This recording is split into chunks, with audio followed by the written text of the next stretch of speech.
तो आइए खबरों को विस्तार से आपको बताते हैं। देखिए, मुख्तार अंसारी जो कि गाजीपुर का डॉन रहा, उसकी मौत तो हो गई, लेकिन कई ऐसे सवाल हैं जिनका जवाब मिलना अभी बाकी है। वो सवाल ये है कि परिवार आरोप लगा रहा है कि मुख्तार अंसारी को जहर देकर मारा गया, यानी स्लो पॉइजन। तो दूसरी तरफ इस मामले में अब जांच भी आगे बढ़ रही है। एक और बड़ी खबर से शुरुआत करेंगे। मुख्तार अंसारी का पोस्टमार्टम पूरा हो चुका है। जो जानकारी इस वक्त मिल रही है, बांदा मेडिकल कॉलेज में पोस्टमार्टम पूरा कर लिया गया है। सुबह 10:30 बजे से पोस्टमार्टम शुरू हुआ था और अब जो जानकारी मिल रही है, पोस्टमार्टम पूरा हो चुका है बांदा मेडिकल कॉलेज में। और इसके अलावा प्रशासनिक तौर पर यह जानकारी भी मिल रही है कि आज ही सुपुर्दे खाक किया जाएगा, जो जानकारी परिवार वालों को दी गई है। लेकिन अब शव को, मुख्तार अंसारी के शव को बांदा से गाजीपुर ले जाया जाएगा, जिसमें 7 से 8 घंटे लगते हैं। जो जानकारी इस वक्त मिल रही है, पोस्टमार्टम पूरा कर लिया गया है। 6 घंटे तक ये पूरी प्रक्रिया, ये पूरा प्रोसेस चला है। वीडियोग्राफी भी हुई है पोस्टमार्टम की। तो एक बार फिर बता दें, परिवार की मौजूदगी में वीडियोग्राफी हुई है पोस्टमार्टम की। थोड़ी देर में परिवार को शव सौंपा जाएगा और उसके बाद गाजीपुर ले जाया जाएगा। पूरे यूपी में इस वक्त हाई अलर्ट है। धारा 144 लगा दी गई है और हर कदम सुरक्षा के लिहाज से फूंक फूंक कर रखा जा रहा है। सुरक्षा हर जगह कड़ी है। हमारे सहयोगी लगातार अपडेट हमें दे रहे हैं, लेकिन जो जानकारी इस वक्त मिल रही है, पोस्टमार्टम पूरा कर लिया गया है। 6 घंटे की लंबी प्रक्रिया के बाद, इस पूरे प्रोसेस के बाद पोस्टमार्टम की प्रक्रिया पूरी हो गई है। और पंकज झा हमारे साथ जुड़ गए, हमारे रोविंग एडिटर। पंकज, अब जल्द ही शव को सौंपा जाएगा, उसके बाद बांदा से गाजीपुर ले जाया जाएगा। जी हाँ, बिल्कुल। और अभी जो जानकारी मिली है, यहाँ की बांदा के जो चीफ मेडिकल ऑफिसर यानी सीएमओ हैं, उन्होंने बताया कि बस आधे घंटे में यहाँ से उसकी बॉडी की, मुख्तार अंसारी की बॉडी की रवानगी हो जाएगी। उमर अंसारी जो उनके बेटे हैं वो भी यहाँ है। पुलिस की बाकायदा जो फोर्स लगी हुई है यहाँ पर, करीब 8-10 गाड़ियां सिक्योरिटी की। इस तरीके से पूरा का पूरा काफिला जो है यहाँ से निकलेगा और प्रयागराज होते हुए, फतेहपुर होते हुए ये लोग करीब 6 घंटे के सफर के बाद गाजीपुर पहुंच जाएंगे। पंकज, लेकिन सवाल ये है कि पोस्टमार्टम रिपोर्ट कब तक आएगी? कई सवाल खड़े हो चुके हैं मुख्तार की मौत के बाद, लेकिन पोस्टमार्टम रिपोर्ट को लेकर क्या कोई जानकारी मिल रही है? कब तक आएगी? देखिए, आज देर शाम तक ही पोस्टमार्टम रिपोर्ट आ जानी चाहिए, लेकिन अब सवाल ये उठता है कि पोस्टमार्टम रिपोर्ट आने के बाद, क्योंकि आमतौर पर तो यहाँ पर जो जहाँ मेडिकल कॉलेज में होता है उसकी चीफ की तरफ से पोस्टमार्टम रिपोर्ट रिलीज कर दी जाती है। लेकिन ये मामला बहुत सेंसिटिव है और बिना लखनऊ में जो हेड टॉप ऑफिशियल्स हैं वो इसको मामले को, इसकी जानकारी उसके शेयर करेंगे, इसलिए बहुत कॉन्फिडेंशियल रखा जाएगा। लेकिन ये जानकारी मिली कि देर शाम तक पोस्टमार्टम रिपोर्ट तैयार हो जाएगी। ठीक, बहुत बहुत धन्यवाद पंकज, ये जानकारी देने के लिए। और इस बीच एक और बड़ी खबर आपको बता दें, गाजीपुर ले जाया जाएगा मुख्तार का शव। जानकारी लगातार हम आपको दे रहे हैं। आधे घंटे में शव लेकर रवाना होगी पुलिस की टीम और पूरी सुरक्षा व्यवस्था के साथ पुलिस की टीम रवाना होगी, जिसमें परिवार के सदस्य भी, मुख्तार अंसारी के परिवार के सदस्य भी मौजूद होंगे। अब बताया जा रहा है आधे घंटे में इस प्रक्रिया को पूरा करके आधे घंटे में शव को निकाला जाएगा बांदा मेडिकल कॉलेज से और उसके बाद गाजीपुर ले जाया जाएगा।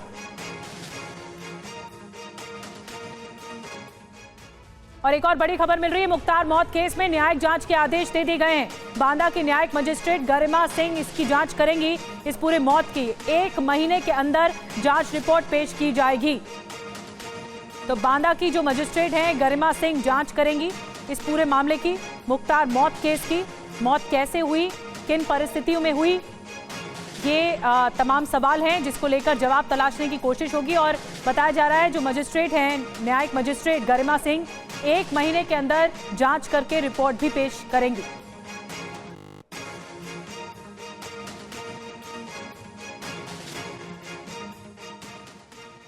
और इस बीच लगातार बड़ी खबरें सामने आ रही है। एक और ब्रेकिंग न्यूज जल्दी से बता दें, मुख्तार केस में मजिस्ट्रेट जांच के भी आदेश दिए गए हैं। बांदा के डीएम दुर्गा शक्ति नागपाल ने आदेश दिए हैं। मजिस्ट्रेट जांच की रिपोर्ट 15 दिनों में सौंपी जाएगी। तो न्यायिक जांच तो होगी, मजिस्ट्रेट जांच भी होगी। अपर जिला मजिस्ट्रेट राजेश कुमार इसकी जांच करेंगे और ये रिपोर्ट 15 दिन में सौंपी जाएगी। मुख्तार अंसारी की मौत को लेकर सवाल उठ रहे हैं और इसीलिए ये जो दोनों जांच हैं वो आगे बढ़ेंगी। एक की रिपोर्ट 1 महीने में और दूसरी मजिस्ट्रेट जांच की रिपोर्ट 15 दिन में सामने आ जाएगी। और इस बीच एक और बड़ी खबर मिल रही है। मुख्तार परिवार की सुप्रीम कोर्ट जाने की तैयारी भी है। विधायक बेटे अब्बास अंसारी को पैरोल का मामला है। इलाहाबाद हाईकोर्ट में आज सुनवाई नहीं हो पाई और इसीलिए सुप्रीम कोर्ट जाने की तैयारी कही जा रही है। जनाजे में शामिल होने के लिए अब्बास की अर्जी सामने आई थी। कासगंज की जेल में बंद है जो बड़ा बेटा है मुख्तार अंसारी का, अब्बास अंसारी, और इसीलिए जनाजे में शामिल होने के लिए अर्जी दी गई थी। लेकिन हाईकोर्ट न जाकर अब बताया जा रहा है परिवार सुप्रीम कोर्ट जाने की तैयारी कर रहा है।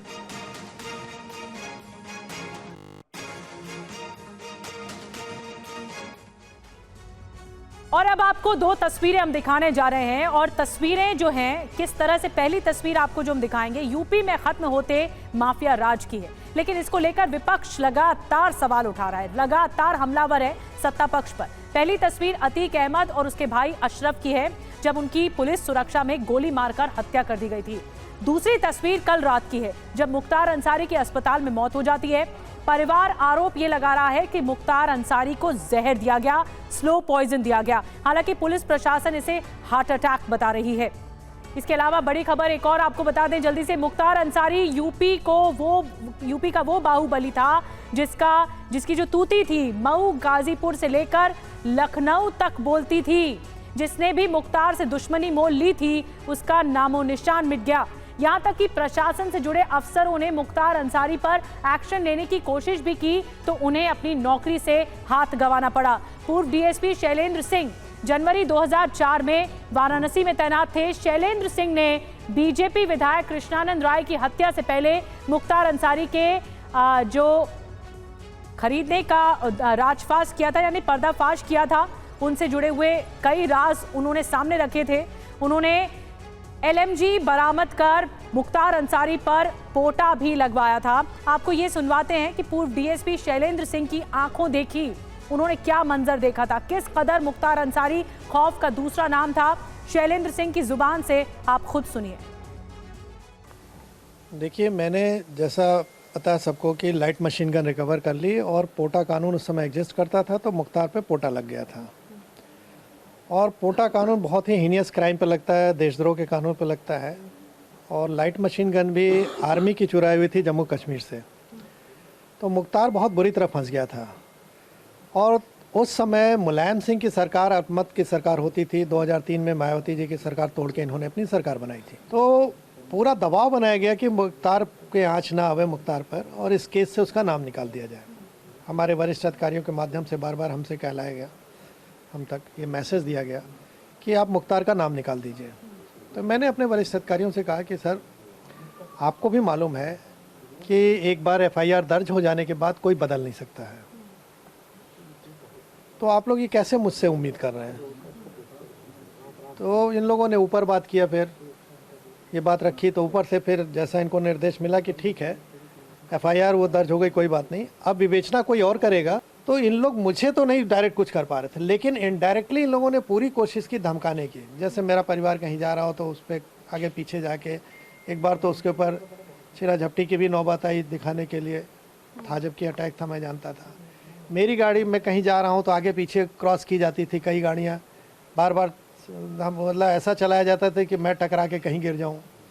तो ये सब तरीके इन लोगों ने आजमाए थे। इवन मारने के लिए शूटर भी बुलाए थे, जो समय समय पर मुझे मिली सूचना तो मैंने तत्कालीन वरिष्ठ अधिकारियों को भी दी। तो बहुत हद करने, हाँ बिल्कुल सही बात है। जब मैं रिज़ाइन किया तो मुझे सरकारी आवास खाली करना पड़ा और कहीं भी मैं जाता था मकान लेने के लिए किराए के, तो वहाँ पे धमकी पहुँच जाती थी कि आप इसको मकान न दें। शाम को हमने सामान रखा, सवेरे खाली करना पड़ता था। इवन मैं सोचा तंग आके कि अब तो मुझे अपना कोई फ्लैट ले लेना चाहिए या ज़मीन। तो मैं बैंक में जाऊं तो कहे पे स्लिप नहीं है, आपको कहाँ से मिलेगी, अब तो सर्विस भी नहीं है आपके पास। तो मैं सोचा कि किसी कंपनी को ज्वाइन करके कहीं पे स्लिप प्राप्त कर लूँ, उससे ये सब कर लूँ। तो वहाँ भी धमका दी जाती थी कि नौकरी इनको मत रखिए। तो ये सब भी दिन देखा हमने, बहुत मुसीबतें उठाई। 20 साल का लंबा समय होता है बहुत। भगवान राम भी 14 साल का वनवास था, मेरा तो 20 साल स्ट्रगल रहा। अब जाके मुझे इस बात का संतोष है कि नहीं, सच की जीत होती है। जो बुरा कर्म जिसने जैसा किया है कर्म उसके सामने आएंगे। हमने अच्छा किया तो मैं आज आपके बीच में बैठा हूँ, और उसने जो किया है आज उसके कर्म उसके सामने हैं। और शैलेंद्र प्रताप सिंह को आप सुन रहे थे। इस बीच एक और बड़ी खबर यह है कि बेटे उमर से मुख्तार अंसारी की बातचीत का एक ऑडियो सामने आ चुका है। मुख्तार अंसारी ने बेटे को अपनी खराब हालत का हवाला दिया था कि उसकी हालत खराब है। मुख्तार अंसारी ने इस ऑडियो में कहा, बार बार बेहोशी छा रही है, मुझे बैठने तक में दिक्कत हो रही है। ये मुख्तार अंसारी ने अपने बेटे से कहा बातचीत में। अल्लाह जिंदा रखेगा तो सिर्फ रूह रहेगी, बॉडी तो चली गई है, ये कहा मुख्तार अंसारी ने अपने बेटे से।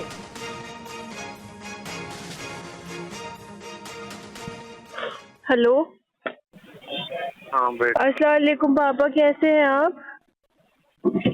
हम ठीक है मेरी जान। अल्लाह का शुक्र है पापा, आपकी आवाज़ सुनने नसीब हो रही है हम लोग को। आप ठीक है ना? आपकी आवाज़ बहुत डर आ रही है। रुकिए, उमर लाइन पे ही आप करिए। हेलो, जी बाबा, अस्सलाम वालेकुम। आप ठीक हैं? हाँ बाबू ठीक है, बस अल्लाह ने बचा लिया पापा। आप हिम्मत से रहिए, इंशाल्लाह सब सही होगा। रमजान का पाक महीना हम लोग को पूरी उम्मीद। आप कुछ बोलिए पापा, जो हमसे कहना है बोलिए फटफट। 18 तारीख से बाद से पाक ही नहीं है, रोजा ही नहीं है, न एक वक्त की जमात। जी हम बेहोशी टाइप हो जा रहे हैं। और हाँ बाबा, बिल्कुल बहुत कमजोर हो गए आप। हमने देखा, वीडियो में देखा हमने, जब आप डिस्चार्ज हुए हैं तो न्यूज वाले दिखा रहे थे। पापा भी यहीं कोर्ट में ही है, हम मुलाकात की परमिशन करा रहे हैं। यहाँ डालीबाग वाली को अदालत में है, हम यहाँ लखनऊ में, और मऊ से भी दरोगा अंकल भी करा रहे हैं। अगर परमिशन आज हो के नकल मिल जाएगी तो कल हम मिलने आएंगे आपसे, हम और भाभी दोनों लोग। हाँ, 2 दिन 4 दिन 5 दिन और, ताकि हम उठ सके। हम बैठ नहीं पा रहे हैं बाबू, और हम समझ नहीं तो हम समझ रहे हैं पापा, बिल्कुल समझ रहे हैं। बिल्कुल तो दिख ही रहा है कि बिल्कुल जहर का सब असर है पापा, लेकिन अल्लाह बहुत बड़ा है। हम लोग पढ़ के दम कर रहे हैं आप पे, आप बहुत जल्द सही हो जाएंगे इंशाल्लाह। किसी भी तरह हिम्मत करके पापा फोन कर लिया करिए रोज। आपकी आवाज सुन के जान में जान आ गई हम लोग के। हाँ बाबू, हम अल्लाह अगर जिंदा कभी रखे होगा तो रूह रहेगी, और तो बॉडी तो चली जाएगी। बिल्कुल रहेगी पापा, इंशाअल्लाह बिल्कुल। अभी अल्लाह ताला हम लोग को हज कराएंगे एक साथ, हज उम्रा सब कराएंगे। आप बिल्कुल हिम्मत से रहिए, आपसे ज्यादा हिम्मत किसके पास है? अशरफुल मखलूकात हैं पापा, और आप, हमें पता है कि आप बहुत हिम्मत से हैं। कोई और रहता तो अब तक मर गया होता पापा, आप बहुत हिम्मत से हैं। हाँ चलो, देखो बॉडी कंट्रोल नहीं हो पा रही, मतलब व्हील चेयर पे आए हैं और व्हील चेयर में खड़े नहीं हो सकते। हम अभी, जी पापा, हम अभी आपकी रिपोर्ट तलब कराने के लिए भी एप्लीकेशन डलवाया है यहाँ कोर्ट में। सब जल्दी बेहतर होगा पापा। आप इसी पे कोशिश किया करिए कि आके अपनी सब बात जब आपसे कहिए पापा, हर जगह। कहा नहीं, उस लायक नहीं है। आज आए थे ना, तो फिर आए थे तो बेहोश हो गए। पापा वॉशरूम हो रहा है कि नहीं हो रहा है? लूज मोशन हो रहा है कि एकदम हो ही नहीं रहा बात को? नहीं 10 दिन से न मोशन हुआ ही नहीं, कुछ हुआ ही नहीं। जल्दी सही हो जाएंगे पापा। हम लोग पढ़ के फूक रहे हैं, आपको जमजम और खजूर भेजेंगे, या हम आएंगे तो लेके आएंगे आपके लिए। जमजम सिवा ताबा लेके आए हैं सऊदीया से, जमजम और खजूर लेके आएंगे आपके लिए, और फल। 5 दिन 10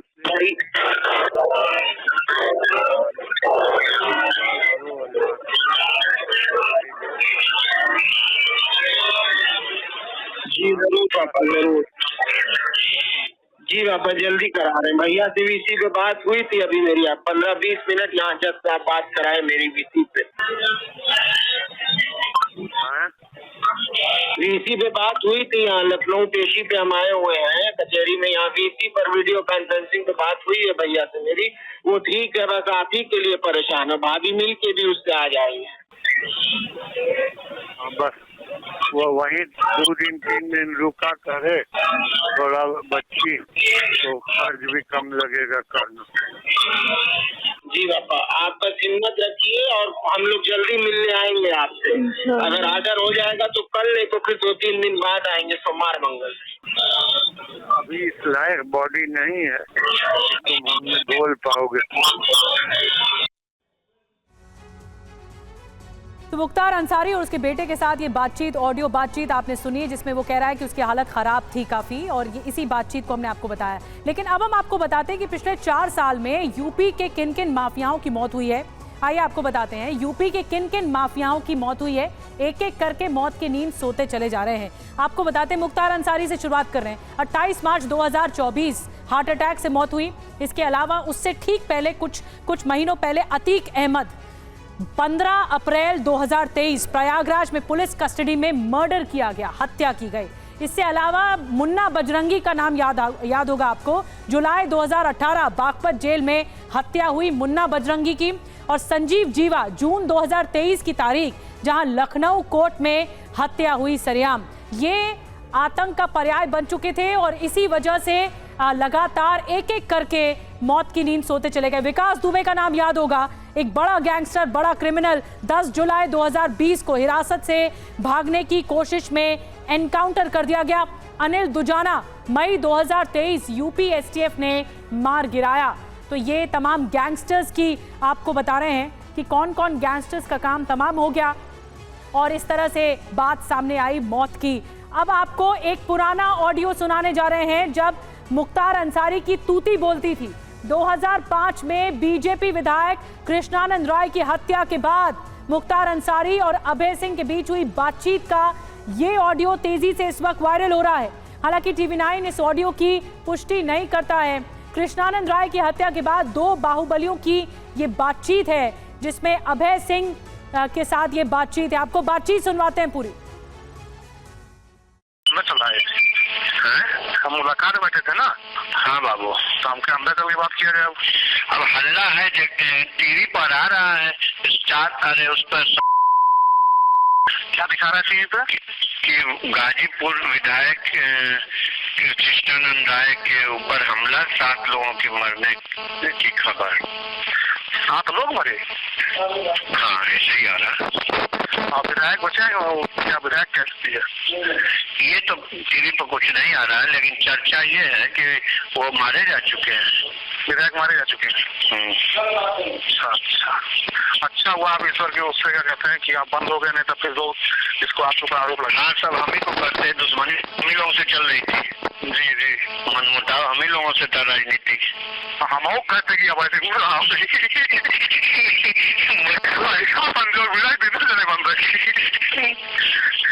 क्यों भैया? हाँ जी, तो चलो हम तो बहुत खुश हैं। हाँ, इनको पाप करता भैया, पापी था, बहुत लोग करता था वो।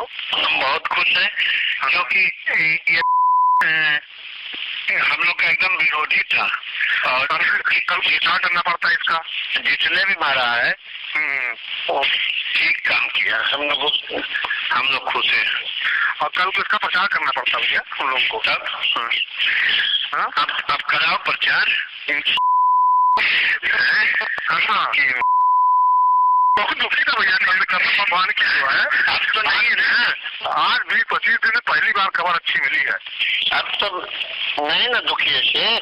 बिल्कुल, वही इतनी खुशी हम तो ईश्वर कसम बता रहे हैं। दिमाग जिला पंचायती हाँ देख दाखिलो दाएं बाएं लो। सब आशीर्वाद हुई है। ठीक है, ठीक है बाबू। अच्छा, मुख्तार अंसारी और अभय सिंह के साथ ये जो बातचीत, ऑडियो बातचीत है, वो हमने आपको सुनाई। बेशक जुर्म की दुनिया का एक बहुत बड़ा चेहरा रहा मुख्तार अंसारी। मुख्तार अंसारी का भले ही पूर्वांचल में खौफ रहा हो, लेकिन उसका परिवार बेहद प्रतिष्ठित माना जाता था। आइए आपको उसके परिवार के बारे में बताते हैं, क्यों उसका परिवार बहुत प्रतिष्ठित माना जाता था। मुख्तार के दादा का नाम डॉक्टर मुख्तार अहमद अंसारी था। वो 1926 से 27 में कांग्रेस के अध्यक्ष रहे। स्वतंत्रता सेनानी थे। गांधी जी के साथ भी उन्होंने काम किया था। दिल्ली के दरियागंज में दादा के नाम पर सड़क भी है। इसके अलावा मुख्तार अंसारी के नाना का नाम ब्रिगेडियर मोहम्मद उस्मान रहा। वो 1947 की लड़ाई में शहीद हुए थे। उन्हें वीरता के लिए महावीर चक्र भी मिला था। और देश के पूर्व उपराष्ट्रपति हामिद अंसारी रिश्ते में मुख्तार के चाचा लगते हैं। तो बहुत बड़े और प्रतिष्ठित परिवार से रहा मुख्तार अंसारी। और आइए अब आपको मुख्तार अंसारी के परिवार और दूसरे सदस्यों के बारे में भी बता देते हैं। सिबगतुल्ला अंसारी मुख्तार के सबसे बड़े भाई हैं। 2012 में एसपी के टिकट पर विधायक चुने गए। 2017 में कौमी एकता दल के टिकट पर विधायक बने। इसके अलावा सोहेब अंसारी मुख्तार अंसारी के भतीजे हैं। ये सिबगतुल्ला अंसारी के बेटे हैं। सोहेब अंसारी मोहम्मदाबाद से अभी समाजवादी पार्टी के विधायक हैं। इसके अलावा अफजाल अंसारी भी मुख्तार अंसारी के बड़े भाई हैं। अफजाल 5 बार विधायक और 2 बार सांसद बने।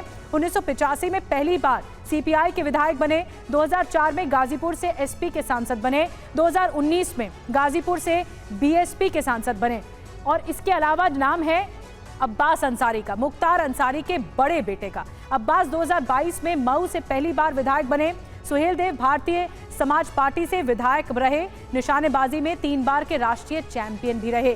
फिर आता है नंबर उमर अंसारी का। मुख्तार अंसारी के छोटे बेटे हैं। इन पर हेट स्पीच समेत कई मामले दर्ज है। लग्जरी गाड़ियों के शौकीन रहे हैं। तो ये पूरा परिवार का चिट्ठा है मुख्तार अंसारी का। और आइए अब आपको सीएम योगी का वो बयान सुनवाते हैं जिसमें उन्होंने कहा कि आज यूपी में सब सुरक्षित हैं।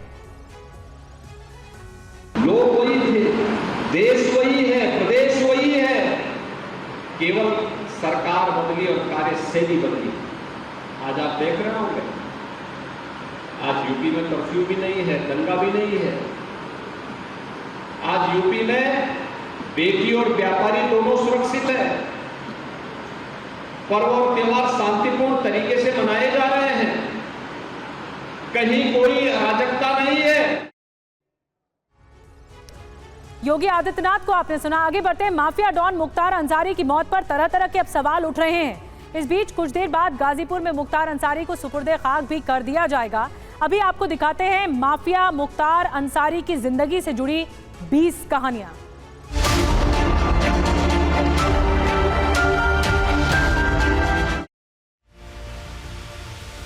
माफिया डॉन मुख्तार अंसारी की हार्ट अटैक से मौत हो गई। मुख्तार अंसारी की मौत की वजह हार्ट अटैक बताया गया है।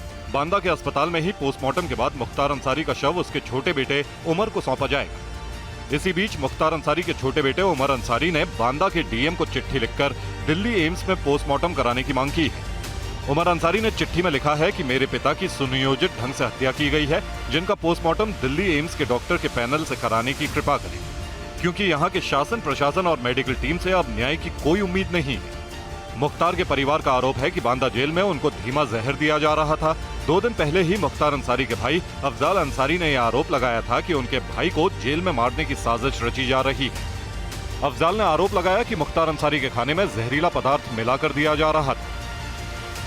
मुख्तार अंसारी की मौत के बाद छोटे बेटे उमर अंसारी और मुख्तार अंसारी की बातचीत का ऑडियो सामने आया है, जिसमें मुख्तार बार बार अपनी तबीयत खराब होने की बात कर रहा है। ऑडियो में मुख्तार अंसारी कह रहा है कि उसे बेहोशी छा रही है। जी बाबा, अस्सलाम वालेकुम। आप ठीक हैं? हाँ बाबू, ठीक है।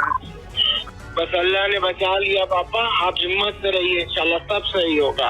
रमजान का पाक महीना हम लोग को पूरी उम्मीद। आप कुछ बोलिए पापा, जो हमसे कहना आप बोलिए फटफट। 18 तारीख से बाद से पाक ही नहीं है, रोजा ही नहीं है, न एक वक्त की जमात जी। हम बेहोशी टाइप हो जा रहे हैं। और हाँ बाबा, बिल्कुल बहुत कमजोर हो गए आप। हमने देखा, वीडियो में देखा हमने, जब आप डिस्चार्ज हुए हैं तो 5 दिन और ताकि हम उठ नहीं सकते, हम बैठ नहीं पा रहे हैं मामू, और हम नहीं हम समझ रहे हैं पापा, बिल्कुल समझ रहे हैं। बिल्कुल तो दिख ही रहा है कि बिल्कुल जहर का सब असर है पापा। बांदा के डॉक्टरों ने मुख्तार अंसारी की मौत की वजह हार्ट अटैक बताई है, लेकिन मुख्तार का परिवार मौत पर सवाल उठा रहा है। जेल में धीमा जहर देने की बात कह रहा है। यूपी सरकार ने मुख्तार अंसारी की मौत के मामले की न्यायिक जांच के आदेश दे दिए हैं। अब मुख्तार अंसारी की मौत की न्यायिक जांच होगी। बांदा के सीजेएम न्यायिक जांच करेंगे। न्यायिक हिरासत में हुई मौत के विवादित मामलों में न्यायिक जांच कराना नियम है। मुख्तार का परिवार भी न्यायिक जांच की मांग कर रहा है। मजिस्ट्रेट गरिमा सिंह को जांच अधिकारी नियुक्त किया गया है। उन्हें 1 महीने के भीतर जांच रिपोर्ट पेश करनी होगी। साथ ही बांदा के डीएम ने भी मैजिस्ट्रियल जांच के आदेश दिए हैं। 15 दिन के अंदर पूरे मामले की जांच रिपोर्ट पेश करनी होगी। दूसरी तरफ राष्ट्रीय शोषित समाज पार्टी के अध्यक्ष स्वामी प्रसाद मौर्य ने कहा है कि मुख्तार अंसारी की मौत की जांच हाईकोर्ट की देखरेख में होनी चाहिए। मुख्तार अंसारी की मौत के बाद सियासी बयानबाजी का दौर भी शुरू हो गया है। विपक्षी दलों ने मुख्तार की मौत पर सवाल उठाए हैं। अखिलेश यादव ने कहा कि जो हुकूमत जिंदगी की हिफाजत ना कर पाए उसे सत्ता में बने रहने का कोई हक नहीं है। अखिलेश ने आगे कहा कि हर हाल में हर स्थान पर किसी के जीवन की रक्षा करना सरकार का सबसे बड़ा दायित्व और कर्तव्य होता है। साथ ही बीएसपी चीफ मायावती ने मुख्तार अंसारी की जेल में हुई मौत को लेकर कहा है कि उनके परिवार की ओर से जो लगातार आशंकाएं और गंभीर आरोप लगाए गए हैं उनकी उच्च स्तरीय जांच जरूरी है ताकि उनकी मौत के सही तथ्य सामने आ सके। रौबदार मूंछों वाला मुख्तार अंसारी अब अतीत हो चुका है। 28 मार्च की रात 8:25 पर उसकी मौत हो गई। वो यूपी के बांदा जेल में कैद था। जिंदगी के आखिरी दिन भले ही सलाखों के पीछे रहा हो, लेकिन यूपी में कभी इसकी तूती बोलती थी। पूरा सूबा मुख्तार के नाम से कांपता था। मुख्तार के माफिया डॉन बनने की कहानी 80 के दशक से शुरू हुई, जब छोटे मोटे अपराधी पूर्वांचल में माफिया बनकर उभरे। उन्हें ठेके हासिल करने के लिए गैंग की जरूरत थी और गैंगस्टर की। इसी दौरान मुख्तार भी अपराध की पीठ पर तेज गेंद फेंकने के लिए तैयार हो गया। मुख्तार एक रसूख जिम्मेदार परिवार से था। एक बार मुख्तार के पिता और दबंग किस्म के ठेकेदार सचिदानंद राय आपस में भिड़ गए। मामला गाली गलौज तक पहुंच गया। बस यही गाली गलौज मुख्तार की जिंदगी का टर्निंग पॉइंट साबित हुआ।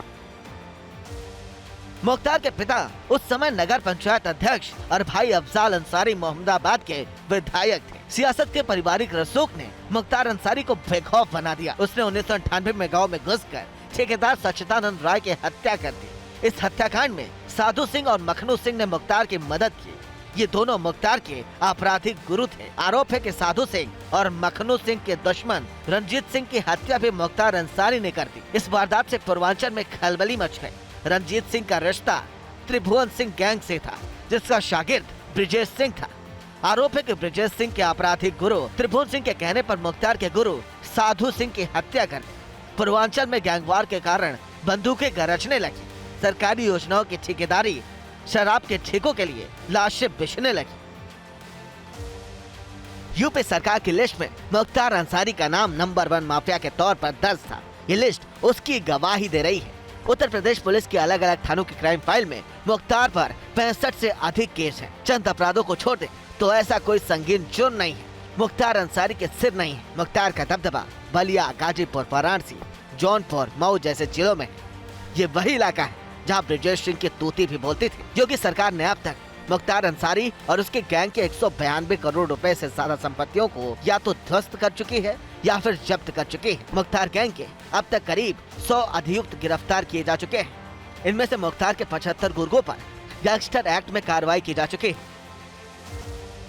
मुख्तार अंसारी की कहानी तमाम विरोधाभासों से भरी पड़ी। बताते हैं कि बचपन में क्रिकेट खेलने और तेज गेंदबाज बनने के शौक रखने वाले मुख्तार अंसारी को शूटिंग का भी शौक था। कॉलेज के जमाने में वो साधु सिंह के गैंग में शामिल हो गया। इसके बाद फिल्म की दुनिया में उसने ऐसे कदम बढ़ाया कि फिर लौटना मुश्किल हो गया। उसने 1985 में 30 साल की उम्र में अपराध की दुनिया में कदम रखा। मुख्तार ने एक दीवार के सुराख में निशान लगाकर दुश्मन को ढेर किया और फिर आहिस्ता आहिस्ता फिल्म का मुख्तार बनने लगा। 1988 में मंडी परिषद की ठेकेदारी को लेकर स्थानीय ठेकेदार सचिदानंद राय की हत्या के मामले में नाम आया। फिर कांस्टेबल राजेंद्र सिंह की हत्या का आरोप भी उस पर लगा। ये वो दौर था जब ब्रिजेश सिंह का नाम भी पूर्वांचल में तमाम सरकारी ठेकों पर भी कब्जेदारी को लेकर आने लगा। इसी ठेकेदारी पर कब्जा करने को लेकर ब्रिजेश सिंह और मुख्तार में सरेआम टकराव हुआ और पूर्वांचल में अपराध का नया अध्याय शुरू हुआ। मुख्तार अंसारी भले ही संगठित अपराध का चेहरा बन गया था, उसकी छवि रॉबिन हुड की रही है, लेकिन वो गरीबों की मदद करता था। गाजीपुर में उसके परिवार की पहचान प्रथम राजनीतिक परिवार की है। उसके परिवार का गौरवशाली इतिहास है। मुख्तार अंसारी के दादा डॉक्टर मुख्तार अहमद अंसारी स्वतंत्रता सेनानी थे। वो 1926-27 में इंडियन नेशनल कांग्रेस के अध्यक्ष रहे और वो गांधी जी के बेहद करीबी माने जाते थे। उनकी याद में दिल्ली के एक रोड का नाम भी उनके नाम पर है। मुख्तार अंसारी के नाना ब्रिगेडियर मोहम्मद उस्मान को 1947 की लड़ाई में शहादत के लिए महावीर चक्र दिया गया था। मुख्तार के पिता सुभानुल्लाह अंसारी गाजीपुर में अपनी साफ सुथरी छवि के साथ राजनीति में सक्रिय रहे। देश के पूर्व उपराष्ट्रपति हामिद अंसारी रिश्ते में मुख्तार अंसारी के चाचा हैं। माफिया मुख्तार अंसारी बीजेपी को छोड़कर उत्तर प्रदेश की हर पार्टी में शामिल रहा। यही वजह रही कि वह 24 साल से लगातार यूपी के विधानसभा पहुंचता रहा। साल 1996 में बीएसपी से टिकट पर जीतकर पहली बार विधानसभा पहुंचने वाला मुख्तार अंसारी ने साल 2002, 2007, 2012 और फिर 2017 में भी मऊ से जीत हासिल की। इसमें से आखिरी 3 चुनाव उसने देश के अलग अलग जेलों में बंद रहते हुए लड़े और जीते हैं। बीएसपी के टिकट पर 2009 के लोकसभा चुनाव में वाराणसी सीट से भी किस्मत आजमाई। बीजेपी के डॉक्टर मुरली मनोहर जोशी के खिलाफ चुनाव लड़ा लेकिन हार गए। इसके बाद अंसारी बंधुओं ने छोटे दलों को मिलाकर साल 2010 में कौमी एकता दल का गठन किया। साल 2012 में विधानसभा चुनाव के पहले गाजीपुर के लंका मैदान में शक्ति प्रदर्शन हुआ। इसमें खूब भीड़ उमड़ी। इसी पार्टी के नाम पर अंसारी बंधुओं ने 2012 का विधानसभा और 2014 का लोकसभा चुनाव लड़ा। दूसरों को लड़ाया भी लेकिन सफल नहीं हुए। और माननीय से माफिया बने मुख्तार ने कैसे किया एक विधायक का कत्ल और उसका गुनाह छिपाने के लिए क्या क्या किया, देखिए मुख्तार की 20 कहानियां। सियासी अदावत ने जुर्म की दुनिया में मुख्तार अंसारी को और क्रूर बना दिया। साल 2002 ने मुख्तार की जिंदगी को हमेशा के लिए बदल दिया। इसी साल बीजेपी के विधायक कृष्णानंद राय ने अंसारी परिवार के पास साल 2085 से रही गाजीपुर की मोहम्मदाबाद विधानसभा सीट छीन ली थी। यह बात मुख्तार अंसारी को नागवार गुजरी और कृष्णानंद राय उसके टारगेट पर आ गए। नतीजा ये रहा कि कृष्णानंद राय विधायक के तौर पर अपना कार्यकाल पूरा नहीं कर सके।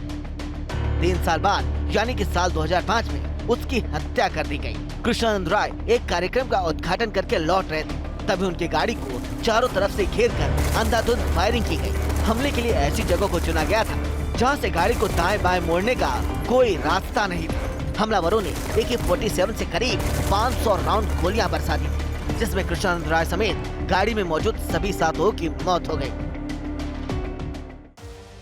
विधायक कृष्णानंद राय हत्याकांड को सटीक मुखबिरी के दम पर अंजाम दिया गया था। इस हत्याकांड ने पूरे देश में सनसनी मचा दी। इसकी जांच यूपी पुलिस से लेकर CBI को सौंप दी गई थी। कृष्णानंद राय की पत्नी अलका राय की याचिका पर सुप्रीम कोर्ट ने इस केस को 2013 में गाजीपुर से दिल्ली ट्रांसफर कर दिया, मगर गवाहों के मुकर जाने और हत्या के पर्याप्त सबूत न मिलने से CBI कोर्ट ने मुख्तार समेत सभी आरोपियों को बरी कर दिया था। दिल्ली के स्पेशल कोर्ट ने कृष्णानंद राय मर्डर केस में साल 2019 में फैसला सुनाते हुए कहा था कि अगर गवाहों को ट्रायल के दौरान विटनेस प्रोटेक्शन स्कीम 2018 का लाभ मिलता तो नतीजा कुछ और हो सकता था। मुख्तार का खौफ इतना था कि कई केसों के चश्मदीद तक उसके अपराध की गवाही देने सामने नहीं है। जो कोर्ट तक पहुंचने की कोशिश करते उन्हें डरा धमका कर चुप करा दिया जाता था और जो नहीं मानता था उसे खत्म कर दिया जाता था। लेकिन समय का चक्र घुमा और 21 सितंबर 2022 को हाई कोर्ट ने उसे पहली बार 7 वर्ष के कठोर कारावास की सजा सुनाई। इसके बाद 23 सितंबर 2022 को लखनऊ के हजरत कोतवाली में दर्ज गैंगस्टर एक्ट के मामले में 5 वर्ष की सजा सुनाई गई। 29 अप्रैल 2023 को गाजीपुर में ही दर्ज गैंगस्टर एक्ट के एक अन्य मामले में 10 वर्ष की सजा हुई। 5 जून 2023 को अदालत ने कांग्रेस के प्रदेश अध्यक्ष अजय राय के बड़े भाई अवधेश राय हत्याकांड में मुख्तार अंसारी को आजीवन कारावास की सजा सुनाई थी। इसके बाद 13 मार्च 2024 को फर्जी शस्त्र लाइसेंस मामले में दूसरी बार उम्र कैद की सजा हुई। 9 महीने में मुख्तार को 2 बार उम्र कैद की सजा मिली। मुख्तार के नाम पर एक ऐसा भी केस दर्ज है जिसने सरकार तक को हिला डाला था। मुख्तार पर LMG का सौदा करने पर पोटा लगाने वाले पुलिस अधिकारी को महकमा छोड़ने पर मजबूर कर दिया गया था। बात साल 2004 की। पूर्व DSP शैलेंद्र सिंह वाराणसी में STF चीफ थे। उनको वहां माफिया मुख्तार अंसारी और बीजेपी नेता कृष्णानंद राय के बीच होने वाली गैंगवॉर पर नजर रखने के लिए भेजा गया था।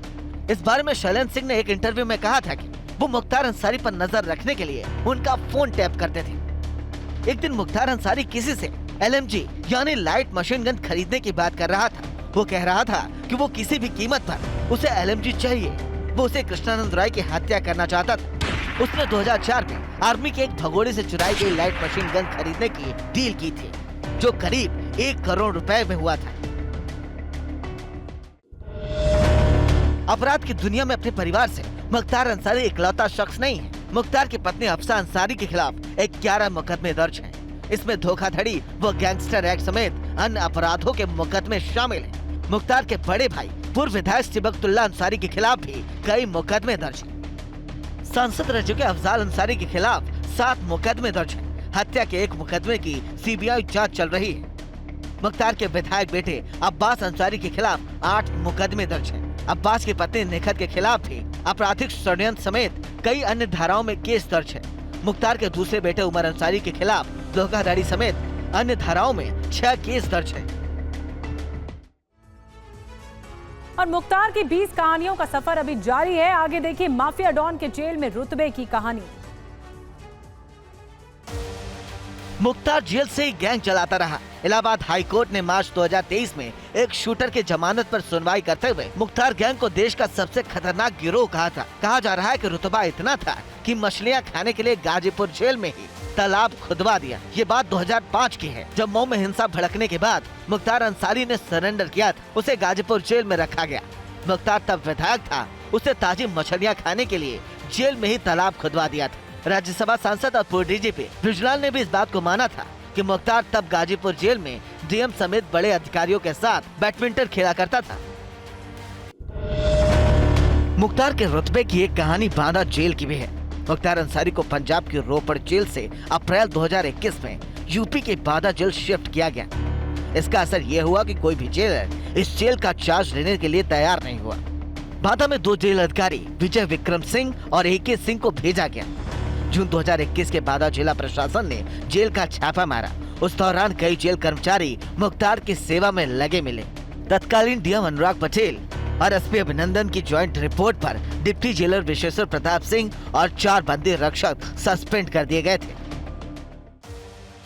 पंजाब के रोपड़ जेल से यूपी आने के बाद मुख्तार पर कानून का शिकंजा कसता ही गया। बीते 1.5 साल में उसे 8 बार सजा हुई, जिसमें 2 बार आजीवन कारावास की सजा भी थी। मुख्तार के पंजाब के ही जेल में रहने को लेकर जमकर सियासत हुई थी।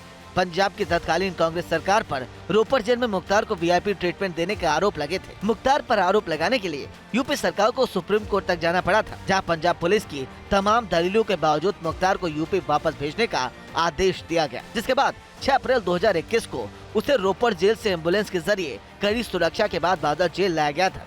जेल में उसे तन्हाई बैरक में सीसीटीवी की निगरानी में रखा गया था। और इस वक्त AIMIM के नेता असदुद्दीन ओवैसी मुख्तार अंसारी की मौत पर कुछ बोल रहे हैं। Worst rule is prevailing. क्या worst? Worst rule is prevailing in Uttar Pradesh, and at the same time, inquiry should be conducted. Is what opposition leaders are demanding. What would you like to state? Well, I have been always been saying that in the biggest state of our country, the state is being run by rule by gun, not by rule of law. And this is the second instance wherein a person has died in judicial custody. The whole world had seen that earlier 2 convicted prisoners, one happened to be an ex-MP, was shot dead. Mr. Ansari was an ex-MLA and he was in judicial custody. And when this family has filed a case in Supreme Court, stating to the Honorable Supreme Court that there's an apprehension by the family that he will be killed inside the prison. Now he dies, and the family say that slow poison was given. And the surprising and shocking thing is that he was not taken to a specialist hospital. He was taken to a hospital where no proper medical attention was given to him. And the most surprising thing and shocking thing is that within a short span of time he was sent back to the prison.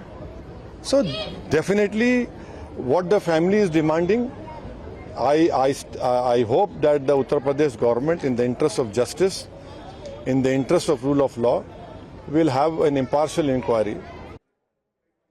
Asaduddin Owaisi को आप सुन रहे थे। उन्होंने कहा कि उत्तर प्रदेश सरकार पर हल्ला बोला और कहा यह कानून का नहीं गन का राज है उत्तर प्रदेश में।